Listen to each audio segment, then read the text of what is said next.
Pinanood ko yung interview ni Karen Davila. Pinanood ko yung interview kay dating Senate President Franklin Drilon. Matindi yung mga nasabi na ipaliwanag ni dating Senate President Franklin Drilon. Talagang iba rin kung tumingin, talagang veterano rin sa politika itong si Drilon. Mga kabunyog, mga kababayan. Ha? Ang isang punto doon na nakuha ko sa kanya, sa tingin ko'y tama, ha? Sa pabor kay Bongo. Pabor kay Bongo na si Sara Duterte ay ma-impeach. Ha? Ano pala ito, mga kabunyog, mga kababayan? Marami talagang mga dynamics ang impeachment ni Sara. Kaya ano pala ito talaga?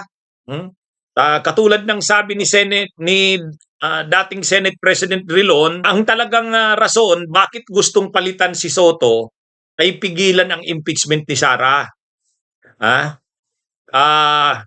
Yung mga pro Duterte, mga pro Sara na senador, alam nila na mahirap ang sitwasyon ngayon kapag natuloy ang impeachment sa House at nakarating sa Senado. Kapag nakarating sa Senado, mahihirapan si Sara. Kaya sabi ni Drilon, talagang pinipilit sana ng mga pro Duterte na senador na mapalitan ang Senate President.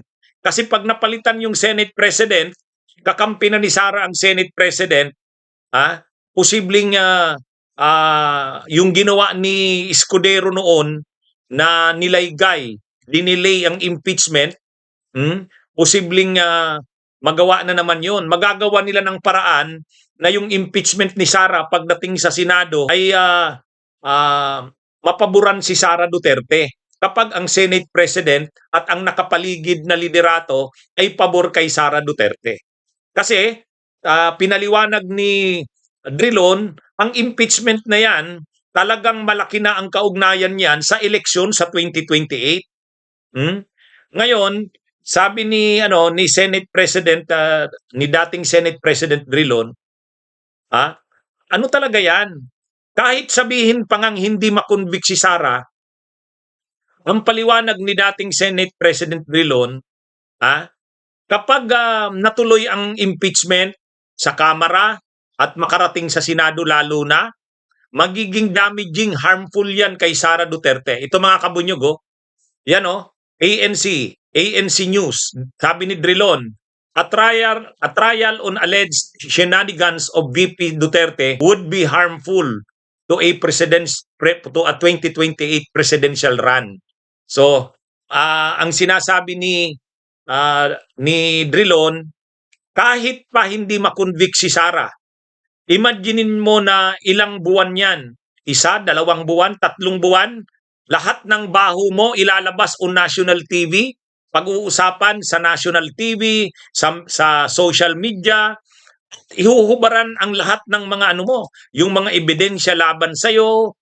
Kahit wala daw, kapag dumating na sa impeachment, katulad ng nangyari kay Erap, katulad ng nangyari kay Corona, talagang maraming baho na lalabas kontra sa'yo at mahihirapan ka na kung tatakbo ka sa 2028. Ngayon, yan yung paliwanag, mga kabunyog, ni dating Senate President Franklin Drilon. Mukhang ang tama naman. Kumbaga, ang atensyon na makukuha kapag nagkaroon ng impeachment ay talagang araw-araw halos yan. Sabi nga ni Senate President Soto, Monday to Friday, 3 p.m. hanggang gabi, impeachment ang ipaprioritize nila. Kaya, kumbaga mga kabunyog, sabi ni Drilon, talagang pinilit ng mga pro-Duterte senators na matanggal sana si Soto. Kasi nga, delikado ang lagay ni Sara Duterte. Pero may isang bagay na sinabi si Drilon, sabi niya, ang manginginabang dyan sa impeachment na yan ni Sara Duterte ay si Bongo. Si Bongo, anya. Ang manginginabang dyan si Bongo eh.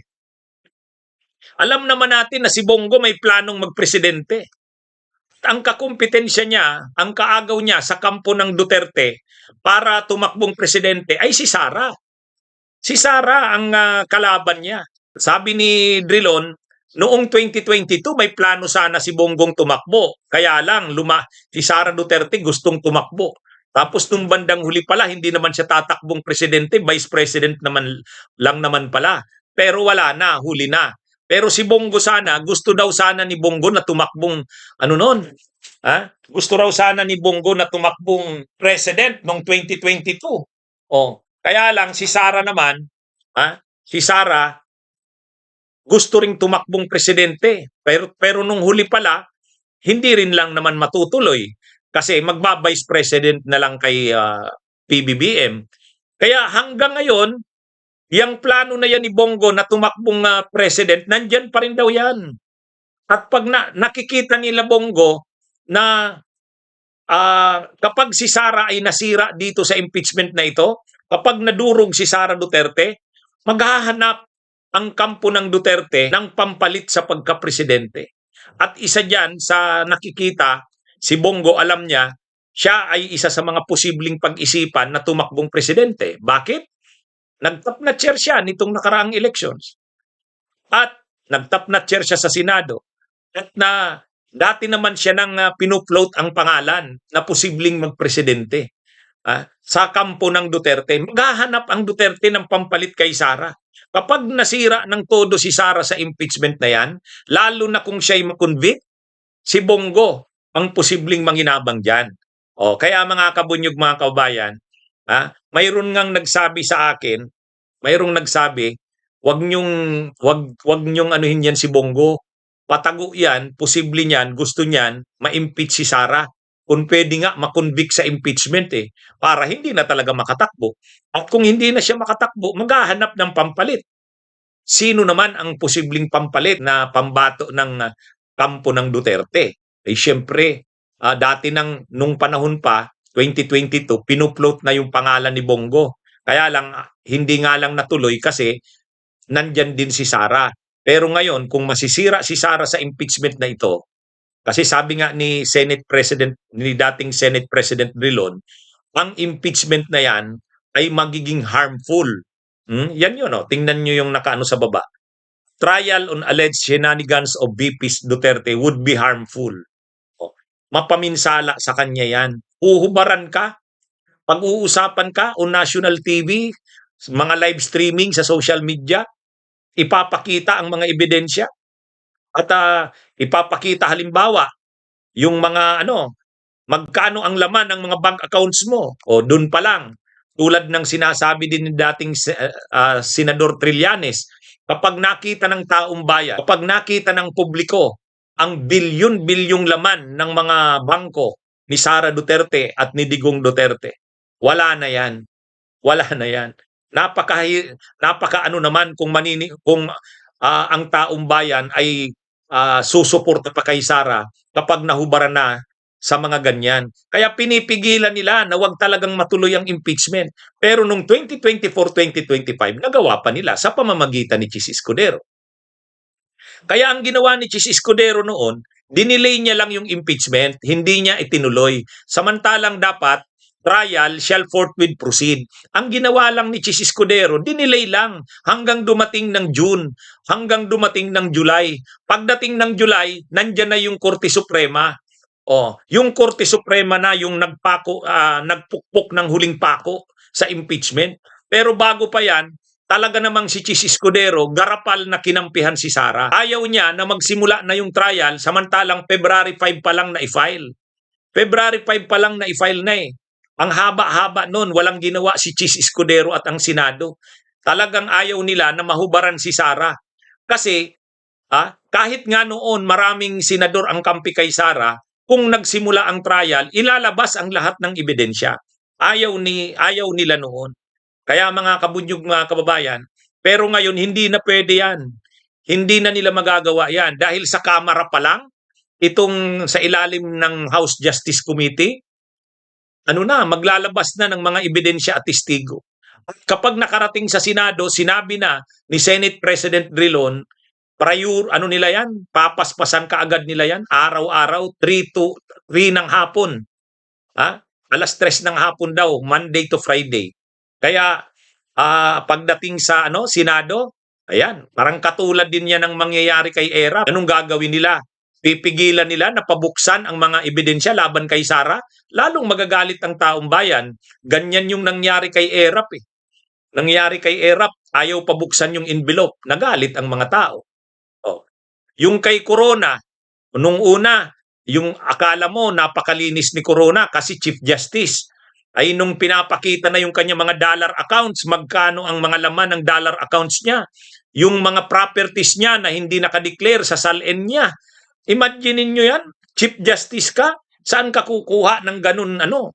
Ilang daang milyong piso ang deposito mo. Aside diyan, mayroon ka pang dollar accounts. Kaya mga kabunyog, mga kababayan, mabubuksan, mahuhubaran itong si Sara Duterte. Kaya sabi ni Senate President Drilon, ni dating Senate President Drilon, harmful yan kay Sara. Kahit hindi siya makonvict, mahuhubaran siya, masisira talaga siya dyan. Kaya, kung sino man ang nagbabalak na tumakbo sa kampo ng Duterte, kapag nasira si Sara, yun, mapapaboran siya niyan. Sino yun? Si Bongo yun. Ha? Si Bongo yun. Eh, gano'n naman yung analysis kahit nila Drilon eh. Lahat ng galaw na ito, 2028 na yan. Ha? Lahat ng galaw na ito, 2028 na yan. Kahit yung pagtanggal kay Soto, gusto nilang mapalitan dahil na yan sa 2028. God, anong ang gusto nila mangyari? Protect the Queen, save the Queen. Gusto nilang iligtas si Sara. Kasi talagang sa impeachment, alam nila ang epekto niyan. Kaya paano puprotektahan si Sara? Palitan si Soto. Kasi pag ang Senate President ay kanila, madidelay ang impeachment tulad ng ginawa ni Chis Escudero. Yan yung ano. Kaya lang siyempre nag-counter din ang mayorya. Yung mga kay Duterte sa Senado, siyempre nag-counter din. Yung Malacanang gumalaw din. Hindi naman nila papayagan na ang maluklok na Senate President at ang mga mayorya sa Senado ay pro-Sara or pro-Duterte. O, kaya galit nga si Marcoleta eh. Panuorin niyo yung topic ko kagabi. Sabi ni Marcoleta, ano daw, kaya daw naudlot yung kudeta sa Senado, nakialam daw ang ehekutibo. O, kita nyo? Kita nyo? Si Marcoleta na ang nagsabi niyan. Panuorin nyo yung gabi-gabing talakayan ko kagabi. Sabi ni Marcoleta, ano yan? Kaya hindi nagtagumpay yung kudeta. Tanggal na sana daw si Soto, mapapalitan na ni Loren Legarda. Kaya lang daw, nakialam daw ang ehekutibo, ibig sabihin ang Malacanang. Bakit? Ay siyempre, hindi naman papayag ang Malacanang na ang Senate President ay hindi kanila. Hindi kaalyado ng Malacanang. Sabihin pang si Loren Legarda ay kaalyado rin ng Malacanang. Pero sino naman ang nakapaligid kay Loren? Sila Marcoleta? Sila Amy Marcos? Sila Cayetano? Hindi. Kaya nagagalit si Marcoleta sa interview sa kanya sa Billionaire News Channel kasi hindi daw dapat nakikialam ang Malacanang ng ehekutibo sa mga affairs ng Senado. Sino naman nagsabi niyan? Ideally, hindi dapat kasi may separation of powers. Pero kahit naman panahon ni Duterte, nakikialam si Duterte sa Kongreso. Sino namang maniniwala na hindi nakialam si Duterte sa Kongreso? 'Di ba? Mga kabunyog, mga kababayan.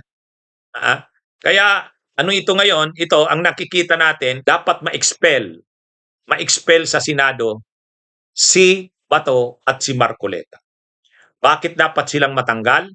Para mabawasan ang minorya sa Senado. Kasi mga kabunyog, mga kababayan, kahit kasi makulong si Jinggoy, kahit makulong si Villanueva, ang kailangan nating boto sa pag-convict kay Sara sa impeachment ay 2/3. 16 yan. Out of 24, 16. Ibig sabihin, kahit makulong sila Villanueva, kahit makulong sila Jinggoy, kahit makulong si Chis Escudero, kahit nagtatago si Bato, 16 pa rin ang kailangang makuha. So, paano mo makukuha ang 16? Medyo mahirap ang 16. Kasi ngayon pa lang ang mayorya 15 lang. 15 lang. Maliban na lang kung si Bongo nga ay boboto para i-convict si Sara. Di 16 nga yan. Pero ang problema rin kasi kahit dun sa 15 ngayon ng Senado, may isa doon at ang tatlo doon, si Pia Cayetano, yung dalawang magkapatid, Villar, Mark at Camille, hindi yun magkukunbi kay Sara. Kaya medyo mahihirapang makuha ang 16. Paano ngayon makukunbik si Sara? Bawasan ang senador.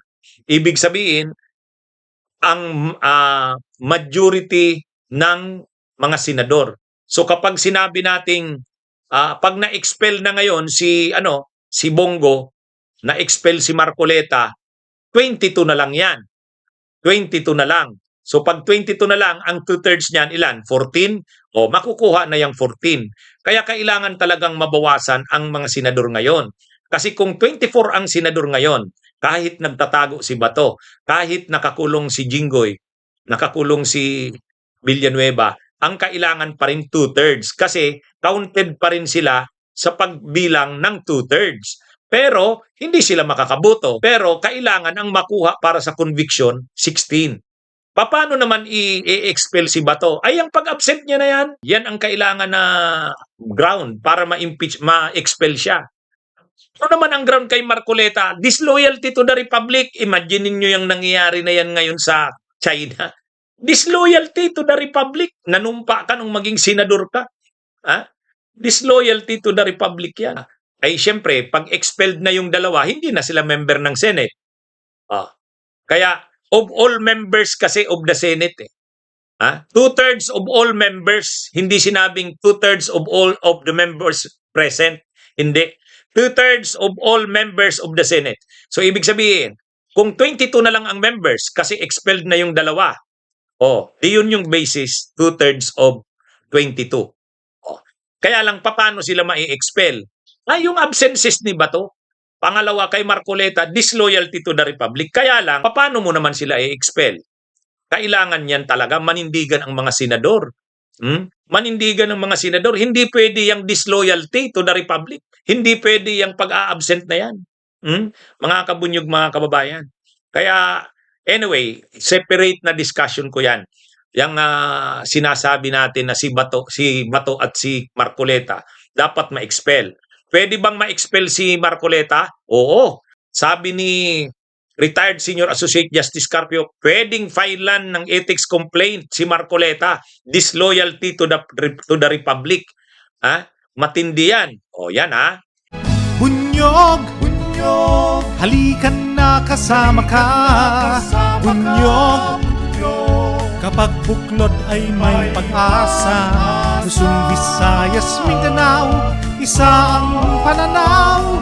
Sa bagong Pilipinas ang bunyog isisigaw.